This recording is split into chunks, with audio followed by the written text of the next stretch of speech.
Hi there, welcome to a brand new episode, and today it's going to be all about smoothhounds. Now, it's the end of May here on the shores of the Bristol Channel. There's already been some good fish caught in some areas. So I'm going to get some baits out there in a minute. You know the rest. Let's go and do this.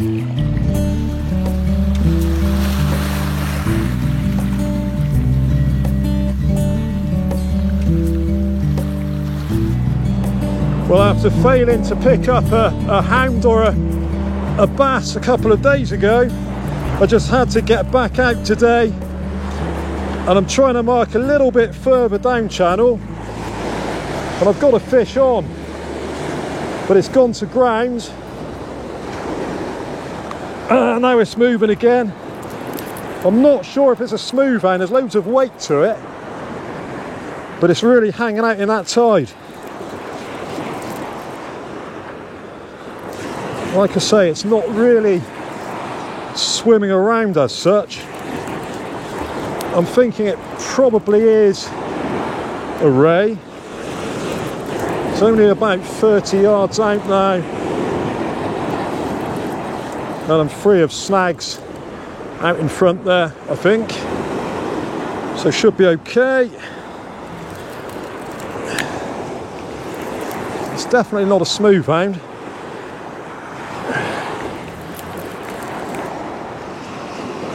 It likes sticking on the bottom as well.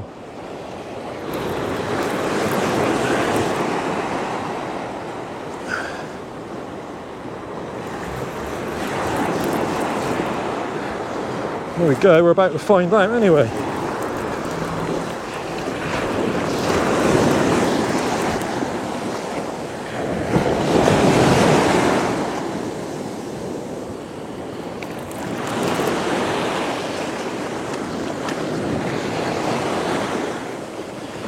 There we go, the good old thornback, always reliable. Not a bad sized one for this time of year. Quite a chunky female fish. Probably, I don't know, 5 or 6 pound maybe. But it's not a smoothhound. We'll get this one back in the water and get another bait out there.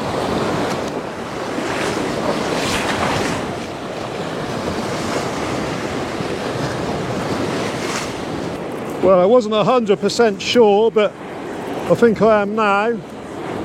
This could be the first smoothhound of 2022. Although it's being a bit docile again. What's it going to be?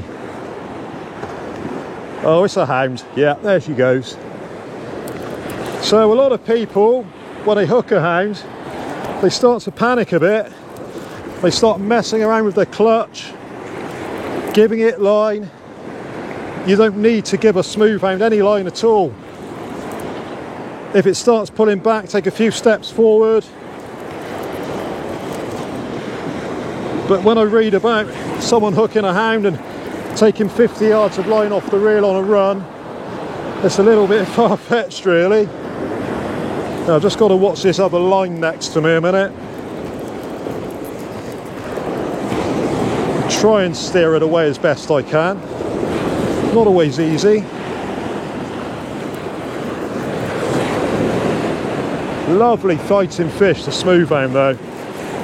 This really is all about the scrap with these fish. And I think I'll try and get over to the right hand side away from this other line as best I can. Where's she gone? She's going right through it. What a mess. This is what happens though. There she is. A load of weed just gone on my reel, but obviously not worried about that now. Is she any size? Let's see. Doesn't look enormous. A bit scuppered by this other line. Whee! There we go. Next wave. Pull her up. Lovely. Like I say, not an enormous fish, but a nice example. Typical smoothhound from the channel. Really, really, really strong fish, the smoothhound. They thrash around. But yeah, just a small one. Nicely hooked on the chinny hook there at the top. Picked up the crab bait. Not a massive fish, but it went like stink. It gave me a really good scrap, and that is really what it's all about with these fish. Let's get her back out there.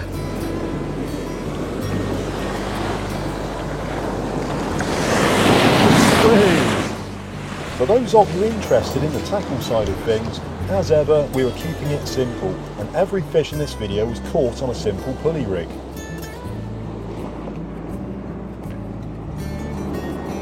Well, it was great to get that first hound of the season, but for whatever reason it was a lone fish and I didn't catch any more that evening. However, a couple of days later I joined my client Joe on a mark a bit further up channel again, and we didn't do too badly. This is what happened next. So on the first cast, before the camera was even rolling, Joe had a really good slackline bite. He wound down, lifted the rod tip, and it went absolutely crazy. Turned out to be this beautiful smooth hound.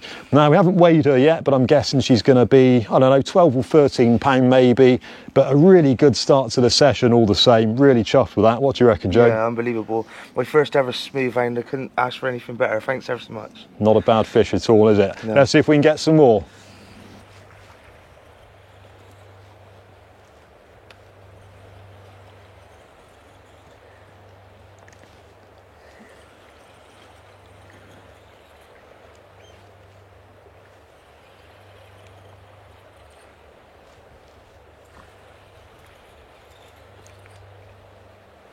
Knocking a bit now.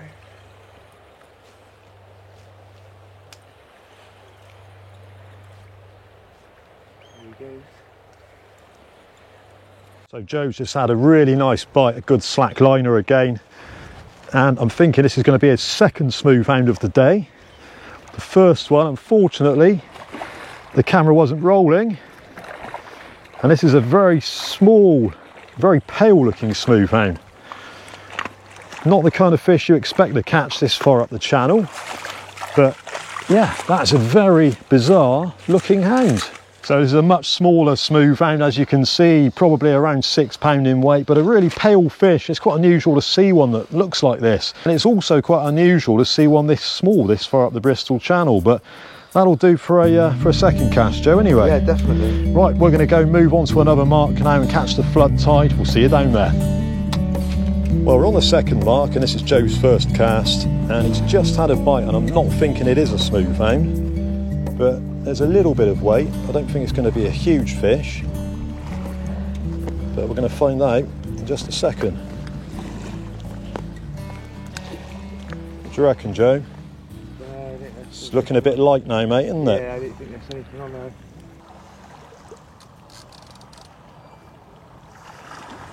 So I'll give it a bit of a knock then.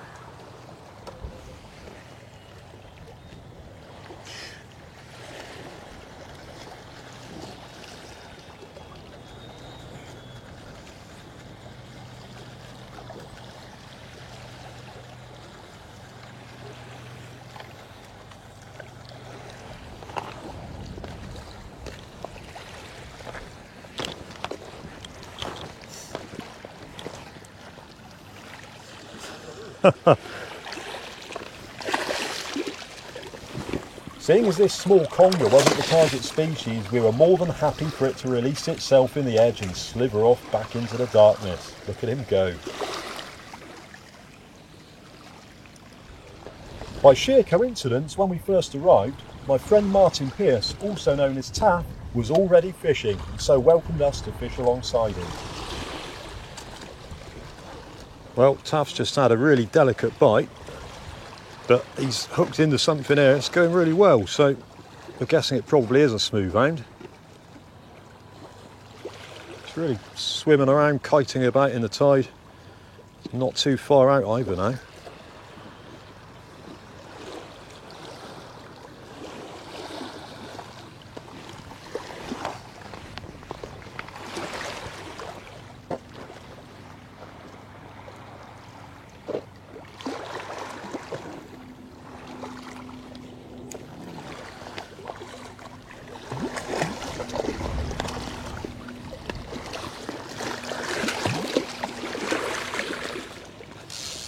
Ricky Cogs.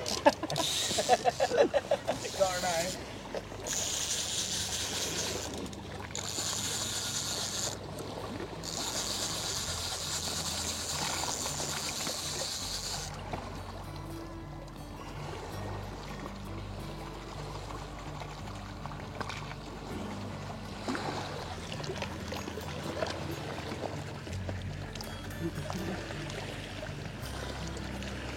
Still on? Yeah.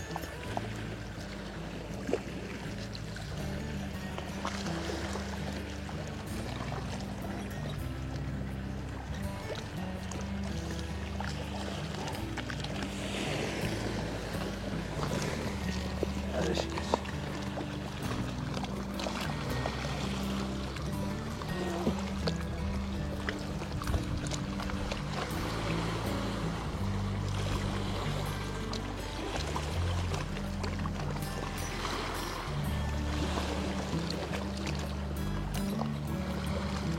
Tied up.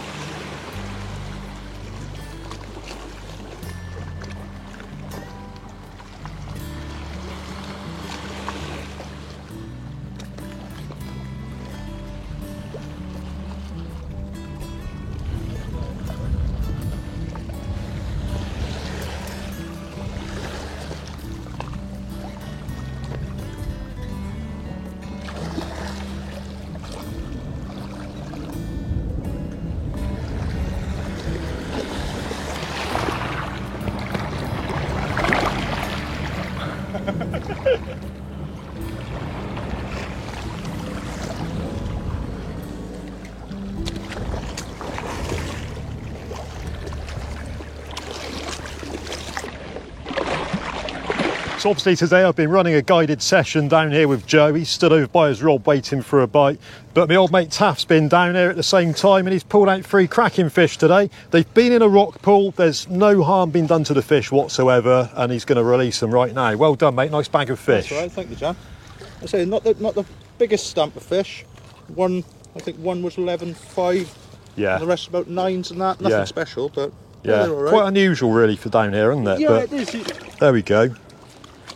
Perhaps this year's going to be different. Who knows? Come on, man.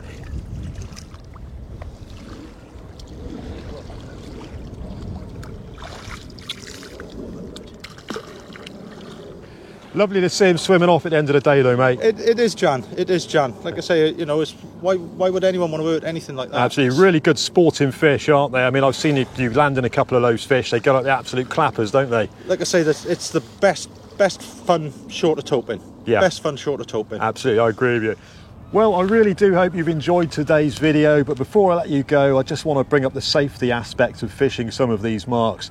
The tide can come in behind you really quickly on some of these places, and you've got to have your wits about you. If you're in any doubt at all, don't fish beyond the low water mark. Basically, when it gets to low tide and it starts coming in, get out of there. If you know the mark, that's absolutely fine. Obviously, fish on for as long as you physically can. But if you're visiting these spots for the first time, come down and have a look. Just see where the water fills in. Don't go risking anything. It's never worth it. Anyway, like I say, thanks for watching, and I'll catch you again.